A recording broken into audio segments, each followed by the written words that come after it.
People are strange, Jun. They know nothing lasts forever, but still find time to laugh and cry and get upset, laboring over things and breaking things apart.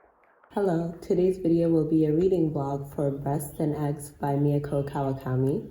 I haven't done a reading blog in a while, and I feel like this book is going to be one of my favorites because I read 2 of her books last month and I loved both of them, and so I just have high hopes. This video will not include any spoilers. I'll be talking vaguely about certain characters and events and how I feel, but other than that, I won't spoil anything. I have no clue what this book is about. The title was intriguing on its own, and lately I've been drawn to books that are from the female perspective and just talking about what it is to be a woman in general. Maybe it's because I'm personally struggling to understand something, but regardless, those are the types of books that I've been drawn to. And so I'm really excited to dive into this book. I'll be giving updates here and there. I hope that you're having a wonderful day, and I hope that what you're reading is really good, or what you're not reading. If you would like to share with me, please share what books you're currently reading and whether or not you're enjoying them. I would love to know.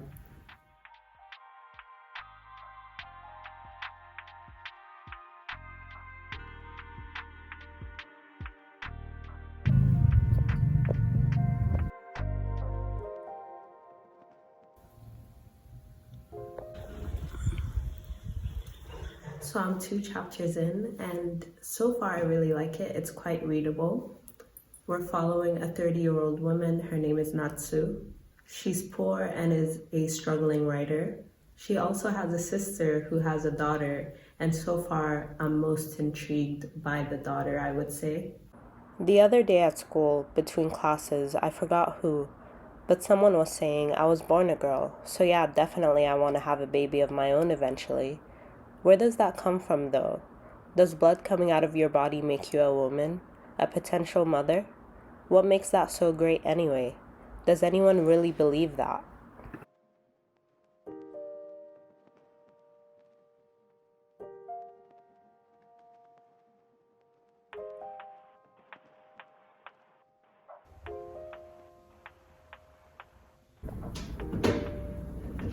I did a watercolor painting the other day, and I wanted to outline it, but first I wanted to speak a bit more about this book and what I found most intriguing about it. As I've mentioned earlier, Midoriko, who is the daughter of the main character's sister, is the character that I find most interesting, and it's mostly because she stopped talking to her mom, and we don't know why. I believe it's going to slowly be revealed through the journal entries, but for whatever reason, she stopped communicating verbally with her mother, and she solely communicates through paper. And so she's always carrying around these 2 notebooks, a journal in which she writes her thoughts and certain things that happen throughout her days, mostly at school, and then this other notebook in which she uses to communicate with her mother. A lot of her journal entries are centered around what it's like to be a girl. Because she's young, I believe she's still in middle school.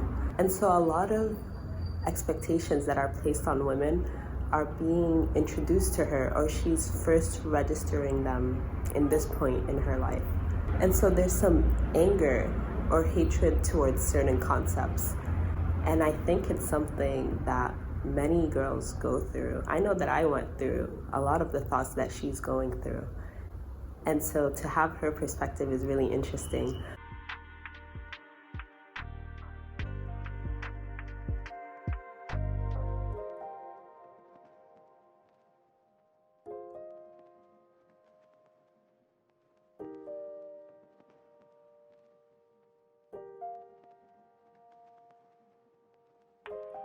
I realized that I'd never asked my mom about her early life, before she was a mother.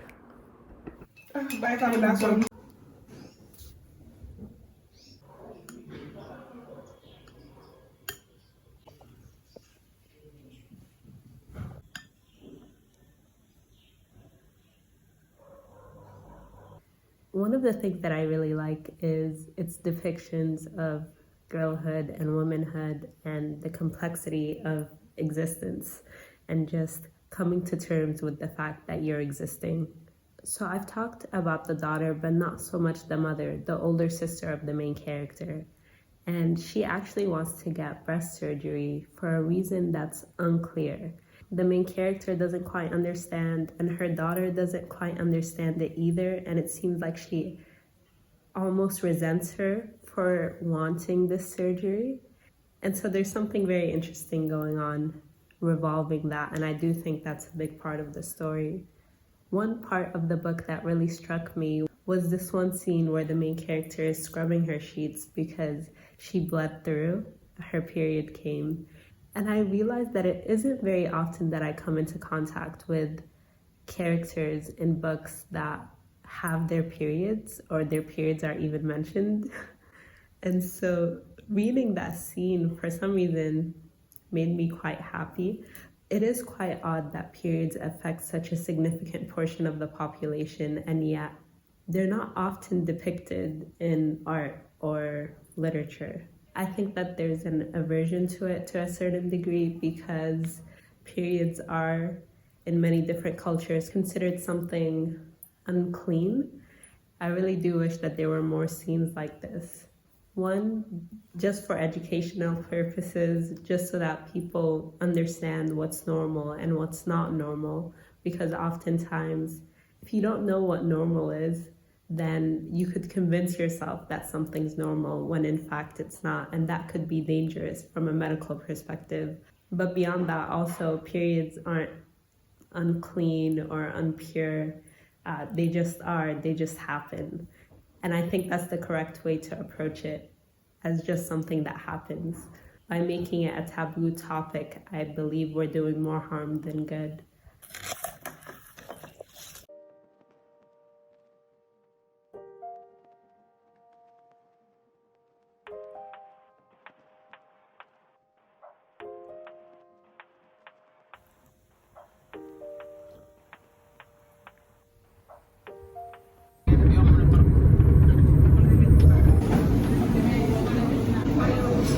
Whatever it is I've had to live through, it's nothing compared to being born. So I wanted to close out the video by talking about some of my overall thoughts regarding the book. This is my third work of Miyako Kawakami's. I read Heaven and also All the Lovers in the Night. All the Lovers in the Night is my favorite. All three books I really enjoyed, and Breasts and Eggs I really liked. I did enjoy the first half of the book significantly more than the second half, but I do think that both parts were just as thought-provoking. I particularly like the main character and her journey towards sort of discovering herself and just finding out more about her identity and her desires. It was a really realistic depiction of womanhood in general and some of the things that we struggle with. All in all, I highly recommend this book, and I also just recommend this author. Even though most of her books, not much goes on. Like, there are central events, I suppose, but for the most part, the characters are what's central to the story. And so if you're a character-driven reader, then I highly recommend this author.